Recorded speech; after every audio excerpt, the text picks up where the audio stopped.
Karbi Anglong Autonomous Council Kaparlo, Amri Lapen Duar Amla Constituency Arlo Kaboche, Tiwa Khayatumke Hako Pensi Kedu. Lapen Mekir Hills District Council Sengsia Prang Penta, Ladaksi Kedu. Bonta Keongdung Kaching Thurnang Jiang Dengalong Papidun Hopsi, Dobomlang. La si Tiwa Khaya Pan Sontroka Kimang Nang Pachun Pibek Nang Chipusi, Pinpura Lualong Jongpo. আজি আমি United Tiwa People's Front UTPF Karbi Anglong কেন্দ্ৰীয় সমিতি হয় আজি আমাৰ ডিস্ট্ৰিক্টত আমি memorandum submit কৰিব আহিলো যেহেতু কেন্দ্ৰীয় চৰকাৰৰ দিল্লীত এতিয়া বাজেট সেশন চলি আছে এবাবে আমি দুটাকৈ কপি এখনি কপি প্ৰাইম মিনিষ্টাৰলৈ আৰু এটা copy Jual Oram tribal minister তেখেতলৈ আমি মেমৰেণ্ডাম সাবমিট কৰিম আমাৰ দাবী কেইটা হৈছে কাৰ্বি আংলং বহবাস কৰা আমি তিৱাসকল যেহেতু মেকিৰ হিলছ ডিস্ট্ৰিক্ট কাউন্সিল ক্ৰিয়েট নোহোৱাৰ আগৰ পৰা আমি ইয়াত বহবাস কৰি আছিলো আমি ইয়াৰ খিলঞ্জীয়া হয় ভূমিপত্ৰ হয় গতিকে আমাৰো ভাষা সংস্কৃতি ৰাস্তা ঘাট আদি সকলো উন্নয়ন কৰিবৰ কাৰণে আমাকো মানে কাউন্সিলৰ ভিতৰত council within the council region council আমি ডিমাণ্ড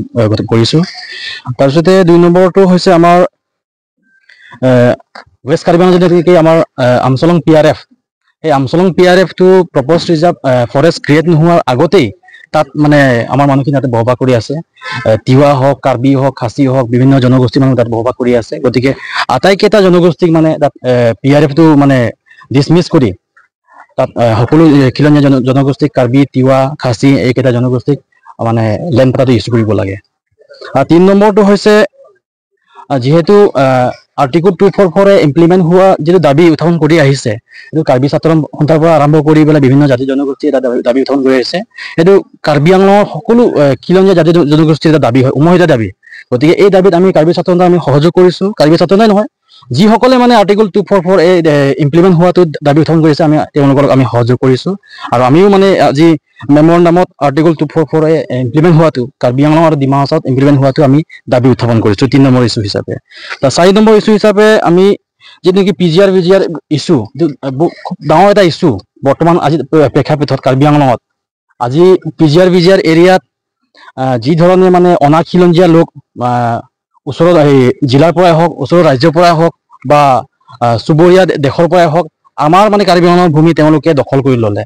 আৰু ইমিডিয়েট মানে তাতে নন ইঞ্জিনিয়াৰ্ছ যিবিলাক মানে ট্ৰাইব আছে নন ইঞ্জিনিয়াৰ্ছ যিবিলাক মানুহ আছে তেওঁলোকক ইভিক কৰিব লাগে আৰু আমাৰ এই ভূমিখিনি ট্ৰাইবেল হাতত গোটা দিব লাগে ইঞ্জিনিয়াৰ্ছ মানুহৰ হাতত গোটা দিব লাগে তাৰপিছতে 5 নম্বৰ হিচাপে আছে কাৰ্বি আংলং বহবাস কৰা যেহেতু আমি অলপতে কথাখিনি ক'লো যে আমি তিৱাসকল খিলঞ্জীয়া ভূমিপুত্ৰ কাৰ্বি আংলঙৰে হয় আৰু কাৰ্বি আংলং আমি বহুত দিনৰ পৰা বহবাস কৰি Mickey hills district council create নোহোৱাৰ আগৰ পৰা আমি ইয়াতে বহবাস কৰি আহিছো গতিকে আমি বাহিৰৰ পৰা অহা মানুহ নহয় গতিকে আমাৰ মানে লেণ্ড পাটা পোৱাৰ আমাৰ অসুবিধা হৈছে বিশেষকৈ এই লাংহিন চেলাবৰ অঞ্চলত আমাৰ মানুহখিনি এতিয়াও লেণ্ড পাটা পোৱা নাই ৰজাপথাৰ অঞ্চলত লেণ্ড পাটা পাবলৈ সক্ষম হোৱা নাই বা তুমফ্ৰেং দৰাদেৱী অঞ্চলত লেণ্ড পাটা পাবলৈ হোৱা নাই আমৰিতো আমাৰ সেই অসুবিধা আছে আমৰি দুৱাৰমলা অঞ্চলত গতিকে ইমিডিয়েট লেণ্ড পাটা ইস্যুটো আমাক কৰাই দিব লাগে তাৰপিছতে 6 নম্বৰ ইস্যু হিচাপে আছে বৰ্তমান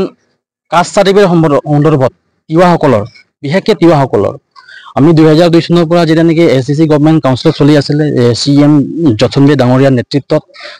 কাৰ্বি আংলং বহবাস কৰা তিৱাসকলক ST হিলছ হিচাপে ৰেকগনাইজ কৰা হ'ল তেতিয়া MP হিচাপে আছিলে জয়ন্ত ৰবি ডাঙৰীয়া তেওঁলোকৰ বলিষ্ঠ মানে পদক্ষেপত আমি ST হিচাপে ৰেকগনাইজ হলো আৰু তেতিয়াৰ পৰা বৰ্তমানলৈকে আমাৰ কোনো তেনেকুৱা মানে ট্ৰাইব চাৰ্টিফিকেট লৈ পেলাই কাষ্ট চাৰ্টিফিকেট লৈ পেলাই আমাৰ কোনো অসুবিধা সন্মুখীন হোৱা আমি নাছিলো কিন্তু এই অনলাইন সিস্টেমটো হোৱাৰ পৰা আমাৰ মানুহখিনি বৰ্তমান তাৰিখত মানে কাষ্ট চাৰ্টিফিকেট পাবলৈ মানে অসুবিধা হৈছে কিবা NOC ল'ব লাগে কিবা ল'ব লাগে তেনেকুৱা কথাবিলাক আহি পৰিছে যেহেতু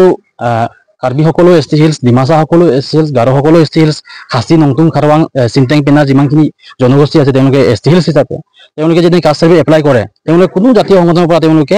NOC ল'বলগীয়া নহয় কিন্তু আমাৰ ক্ষেত্ৰতে কিয় NOC ল'বলগীয়া হৈছে এইটো পৰিতাপৰ বিষয় এই বিষয়ত মানে গুৰুত্ব প্ৰদান কৰিবৰ কাৰণে আমি DC মহোদয়ক আমি আহ্বান জনালো আৰু এই চেগতে আমি সন্মানীয় কাৰ্বি আংলং অটোনমাছ কাউন্সিলৰ CM ডক্টৰ তুলিৰাম ৰহাং ডাঙৰীয়াক আমাৰ যিবিলাক তিৱাসকলৰ অমীমাংসিত সমস্যা আছে তিৱাৰ লগতে অন্যান্য খিলঞ্জীয়া জনগোষ্ঠীৰ যিবিলাক অমীমাংসিত সমস্যা আছে তেওঁলোকে অতি সোনকালে এই টিম কাৰ্বি আংলঙে আমাৰ সমস্যাখিনি সমাধান কৰিব লাগে আৰু বিগত দিনসমূহত আমাৰ সমস্যাসমূহ সমাধান কৰিম বুলি কৈ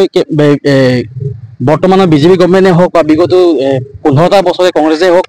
আমাক কেৱল প্ৰতাৰণাৰ ওপৰত প্ৰতাৰণা কৰি আহিলে। আমি উন্নয়নমুখ আমি দেখিবলৈ সক্ষম নহ'লোঁ। গতিকে অনাগত দিনত আমাৰ সমস্যাসমূহ সমাধান হোৱাটো আমি কামনা কৰিছোঁ।